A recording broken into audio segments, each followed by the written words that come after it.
Okay guys, it is week 5, day number 1. We are officially starting the second half of this handbook. And throughout this week, I want you guys to think about what are some activities that you guys would like to do for the rest of your life, because this is going to be your what I would call natural exercise or natural movement. So whether that's skiing, whether that's playing racquetball, swimming. For example, my wife and I like to salsa dance, and we want to salsa dance for a long time.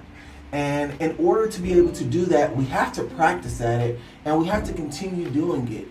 If you've ever stopped doing an activity and tried to start doing activity again, you notice that it takes a while to ramp up. And so what I want you to do is think about the activities, think about the activities that you enjoy doing, that you want to do a long time, because this is going to help to focus and center your exercises, your movements around that, and that's going to help build you consistent habits, fitness habits, and get you into a routine, so much so that you become a professional at it, to the point where your body is already on an automated clock and you're able to enjoy this type of movement. Write some of those activities down. Think about some ways, think about some areas to where you can kind of cater your endurance, cater your fitness towards that, and that's going to help us to have a lifelong fitness journey. All right, so I'll see you guys tomorrow. Make sure you take care of that. I'm going to write down mine for tonight, and then I'll see you tomorrow.